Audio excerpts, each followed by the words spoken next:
बदल हवा असेल तर फक्त विचार पुरेसे नाहीत. बाबासाहेब म्हणतात, हे सगळे बदल घडून येतील. तो दिवस निश्चितच शुभ असेल, पण हे बदल घडवून आणायचे कसे, हा खरा महत्वाचा प्रश्न आहे.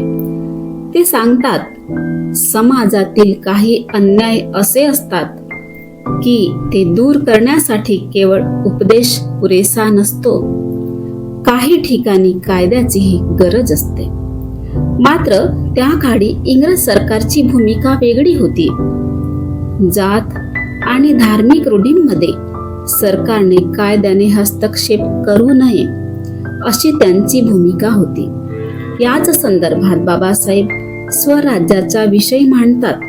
ते म्हणतात, या परिस्थितीत हिंदुस्थानाला स्वराज्य मिळणं ही आनंदाची गोष्ट आहे, कारण ब्रिटिश सरकारचा राजदंड आपल्या प्रश्नांचं समाधान करू शकत नाही.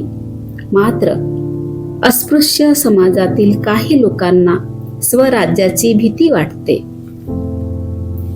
त्यांना असं वाटतं, स्वराज्य आलं तर पुन्हा पेशवाई सारखी परिस्थिती निर्माण होईल. बाबासाहेब या भीतीवर थेट उत्तर देतात. ते म्हणतात, पेशवाई आणि भावी स्वराज्य या दोन्ही गोष्टी एकसारख्या नाहीत. पेशवाईत सत्ता एका घराण्यात राहायची. राज्य प्रजेच्या संमतीवर चालत नव्हतं. पण भावी स्वराज्य हे लोकांच्या संमतीवर चालणारं राज्य असेल. त्यामध्ये कायमस्वरूपी राजा असणार नाही आणि जर सरकारने जनतेच्या हिताकडे दुर्लक्ष केलं तर लोकांनाच ते बदलण्याचा अधिकार असेल. म्हणूनच बाबासाहेब स्पष्ट सांगतात, जगाच्या अनुभवावरून लोकांच्या संमतीवर चालणारं स्वराज्य हेच सर्वोत्तम राज्य व्यवस्था आहे. मग अशा स्वराज्याला घाबरण्याचं कारण काय? उलट त्याच्या प्राप्तीसाठी प्रयत्न केले पाहिजेत. मात्र बाबासाहेब इथेच थांबत नाहीत. ते एक अत्यंत महत्वाचा प्रश्न उपस्थित करतात. त्या काळात स्वराज्याबद्दल जे वाद सुरू होते त्यात सत्तेचा प्रश्न चर्चिला जात होता. पण सत्ता मिळाल्यानंतर ती कोणाच्या संमतीने चालवली जाणार या प्रश्नाकडे फारसं लक्ष दिलं जात नव्हतं. आणि बाबासाहेबांच्या मते हा प्रश्न सत्तेपेक्षाही अधिक महत्वाचा होता. याच विचारातून ते पुढे मतदानाच्या अधिकाराचं महत्त्व स्पष्ट करतात. मतदानाचा अधिकार बाबासाहेबांच्या मते उन्नतीचा राजमार्ग. बाबासाहेब म्हणतात, त्या काळात स्वराज्यावर अनेक चर्चा होत होत्या, पण मुख्य भर एका प्रश्नावर दिला जात होता, ब्रिटिशांच्या हातातील सत्ता हळूहळू घ्यायची की एकदम. मात्र सत्ता मिळाल्यानंतर ती कोणाच्या संमतीने चालवली जाणार हा अधिक महत्वाचा प्रश्न असल्याचं बाबासाहेब सांगतात. ते स्पष्ट शब्दात म्हणतात, समजा सत्ता मिळाली आणि ती फक्त एका समाजाच्या किंवा एका वर्गाच्या संमतीने चालवली गेली तर परिस्थिती आजपेक्षाही अधिक वाईट होऊ शकते. म्हणून सत्ते इतकाच नाही तर त्यापेक्षाही महत्वाचा प्रश्न म्हणजे जनतेची संमती. बाबासाहेबांच्या मते स्वराज्य आलंच तर त्यामध्ये अस्पृश्य समाजालाही इतरांप्रमाणे समान अधिकार मिळाले पाहिजेत. आणि हे अधिकार मिळवण्यासाठी एक गोष्ट अत्यंत आवश्यक आहे, मतदानाचा अधिकार. ते सांगतात, त्या काळी मतदानाचा अधिकार फारच मर्यादित होता. संपूर्ण हिंदुस्थानात फार थोड्या लोकांनाच मतदान करता येत होतं. बाबासाहेबांच्या मते हा अधिकार मिळाला तर त्याचे दोन मोठे फायदे होतील. पहिला, कायदे मंडळात आपल्या प्रश्नांकडे दुर्लक्ष करणं कोणालाही सहज शक्य होणार नाही. कारण ज्यांना आपण मतदान करून निवडून देऊ त्यांना आपल्या हिताचा विचार करावाच लागेल. त्यांच्या सत्तेची लगाम जनतेच्या हातात असेल. पण बाबासाहेब इथे आणखी एक महत्वाचा मुद्दा मांडतात. त्यांच्या मते मतदानाचा अधिकार हा केवळ राजकीय अधिकार नाही, तो वर्ण व्यवस्थेलाही फार मोठा धक्का देऊ शकतो. ते उदाहरण देतात. समजा एखादा ब्राह्मण उमेदवार निवडणूक लढवत आहे आणि त्याला एका भंग्याच्या दारात जाऊन त्याच्याकडे मताची विनंती करावी लागली तर वर्णाश्रम धर्माचं श्रेष्ठ कनिष्ठपण टिकणार कसं? म्हणून बाबासाहेब म्हणतात, हा रंकाचा राव होण्याचा राजमार्ग आहे. याच विचाराला बळ देण्यासाठी ते इंग्लंडचं उदाहरण देतात. ते सांगतात, इंग्लंडमधील मजूर वर्गाची ही एकेकाळी अत्यंत दयनीय अवस्था होती. 1860 पर्यंत ते दुसरेच लोक आपला उद्धार करतील या आशेवर बसून राहिले. पण नंतर त्यांना एक गोष्ट समजली, जो दुसऱ्यावर अवलंबून राहतो त्याचं काम होत नाही.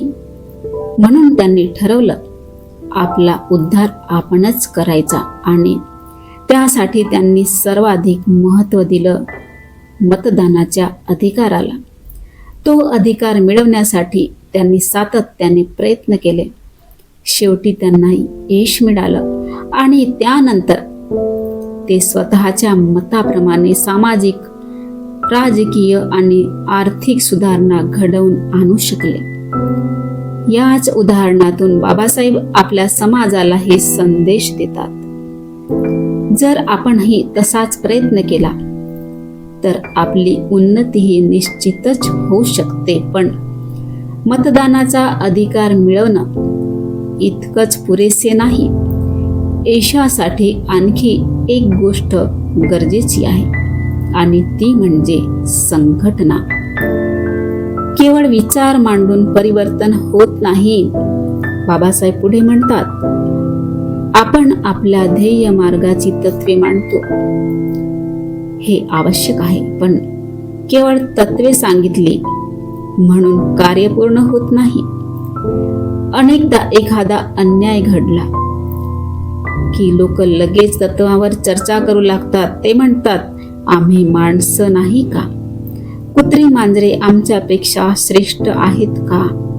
असे प्रश्न विचारले जातात. बाबासाहेब म्हणतात, हे प्रश्न चुकीचे नाहीत, पण अनेकांना असं वाटतं तत्वांची मांडणी केली म्हणजे आपण जिंकलो.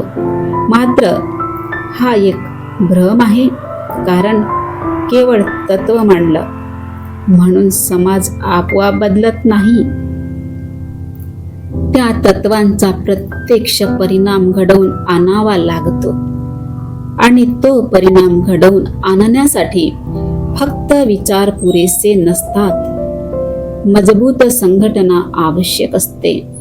जोपर्यंत संघटना उभी राहत नाही तोपर्यंत समोरच्यांना आपलं तत्व मान्य असलं तरी त्यावर प्रत्यक्ष कृती होईलच याची खात्री नसते.